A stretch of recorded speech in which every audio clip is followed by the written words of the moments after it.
So today we're trying the next step in the process of fixing the cruiser, which is to get the old bearing out and the new bearing in.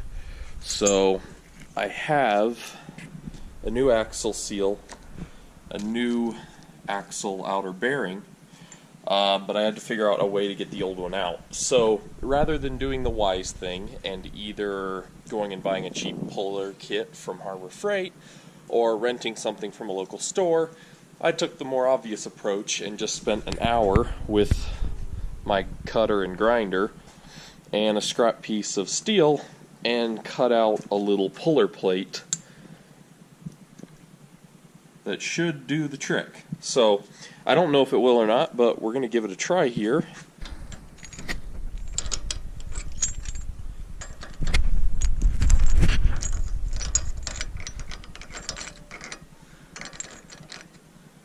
Very close, but not quite. Yeah. Got some more cutting to do. Alright, attempt number 4, I think we're on. And if it's... Alright, that's how this works basically. We just turn this dude and it should suck this out of here. If I'm lucky.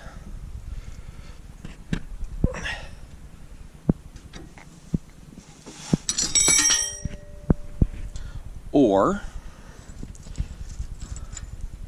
the nut could just come off. Try this again.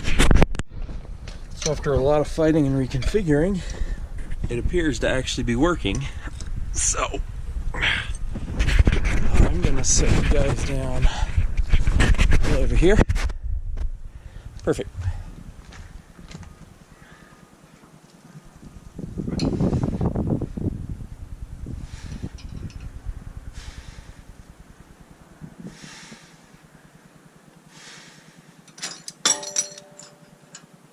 We're getting there.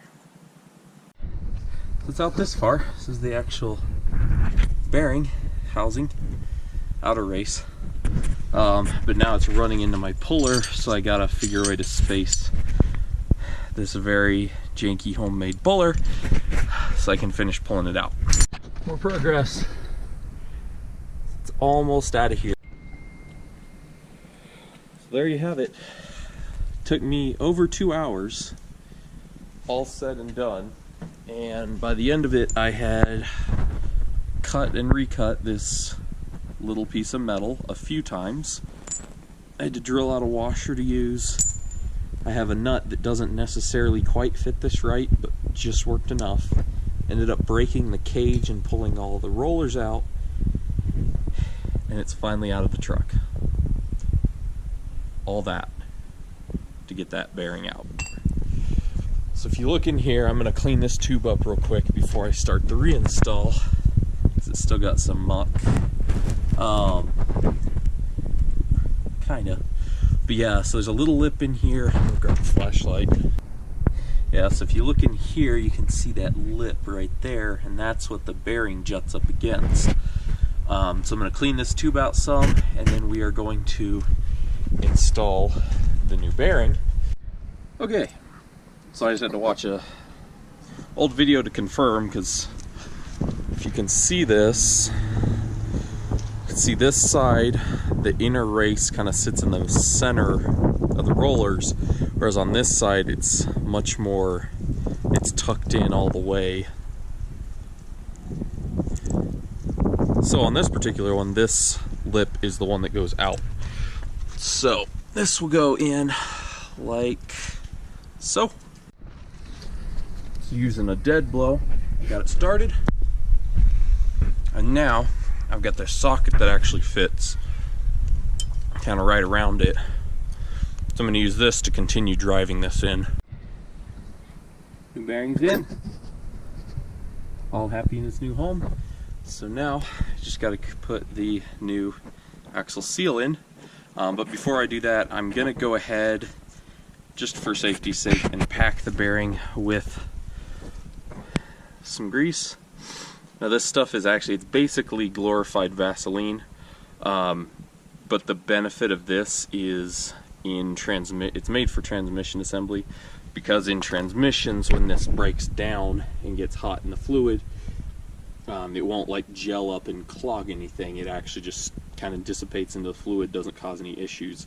So I'm going to use that on this, since this diff does use transmission fluid and it's going to be getting hot and everything.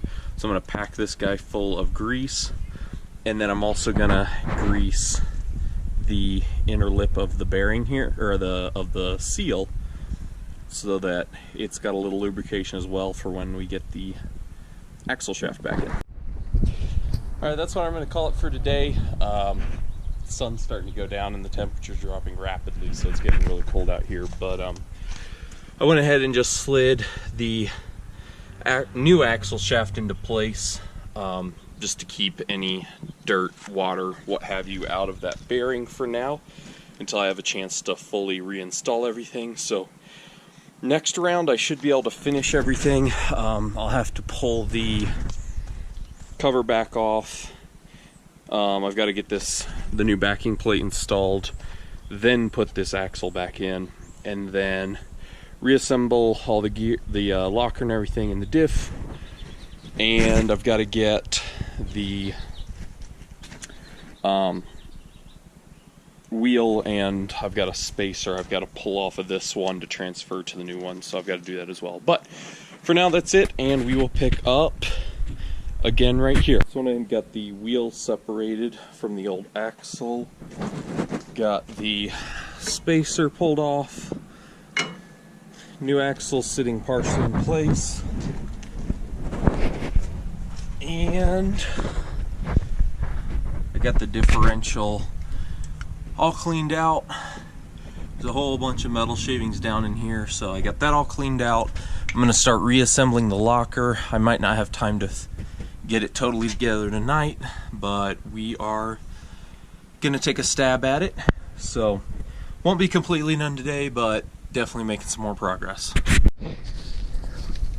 Alright, so the locker's all back together. Got the pin torqued down. Got the surface all cleaned up. Got the cover cleaned up. So I'm going to put new gasket material on, get this torqued up. Then we'll move on to the brakes while this dries, and then we'll put fluid on it. And this thing should finally be done today. Oh. Diff cover's back on. Orange fit. So now I'm going to get I got the brakes all together. So I got to put my spacer back on. So what I'm going to do, I use red Loctite on the threads for the spacer. Since it's aluminum, it gets torqued to between 80 to 100 foot-pounds. And then we'll torque the wheel on. And then we'll bleed the brakes out, readjust the park brake, and then put fluid in, and then we should be done. For a second I thought you were talking to me. I'm just here. He's working really hard. A cheerleader, you know? So she's officially back on the ground. Got the diff all filled up with fluid, wheels all torqued on. Went ahead and swapped out the mirror. So we got this shiny new used mirror on here. And then I got the front steering stabilizer reattached. So we're gonna see if she'll fire, if the battery's not dead after sitting this long, and take it for a quick test trip. And if everything's good, back on the market it goes. She's purring.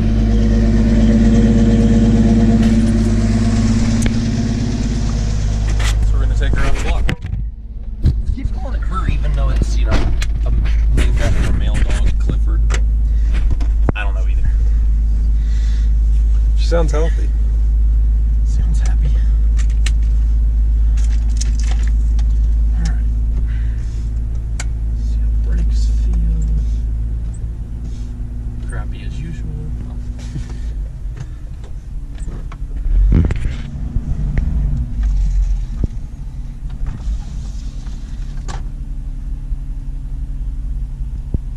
I should adjust the new mirror, you know? It doesn't have an electronic adjustment?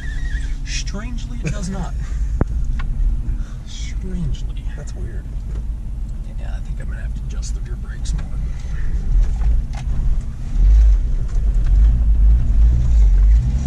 Too high.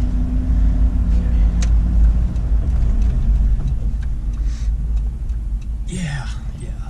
Rear brakes need adjusting. Too strong or not enough? Not enough. Feeling a little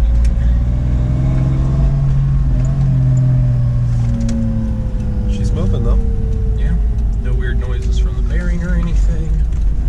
The new bearing seems alright.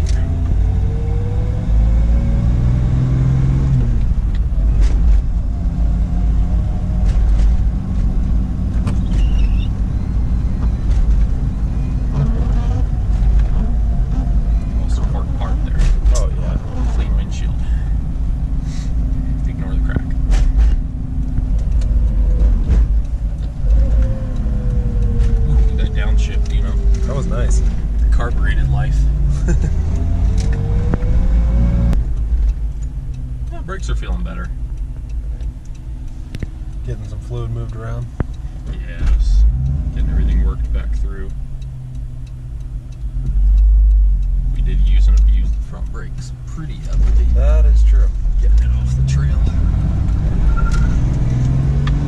That's what happens when the locker doesn't disengage. Oh, I was like, you got some wheel spare?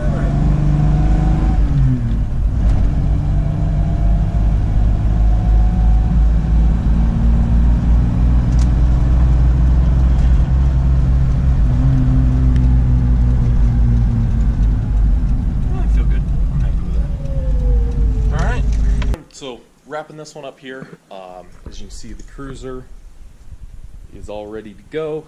It is all posted up online, ready for sale.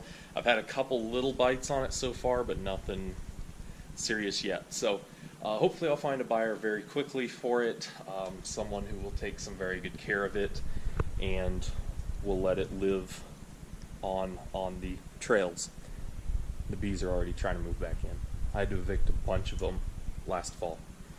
Anyways, so running great, looking great, if you don't look at the rust. Yeah, so as soon as this sells, we will be bringing the diesel back over, and once I have the diesel back, so I know I have a second vehicle in case something goes wonky, we will start in on the clutch replacement on the Honda. So hoping to get this sold real soon here. I mean, I don't want to sell it, but it's got to go. So unfortunately, it's time for someone else to take it on to more travels. So anyways, thanks for watching once again. Hope you enjoyed part 2 of Cruiser repairs, and we'll catch you next time.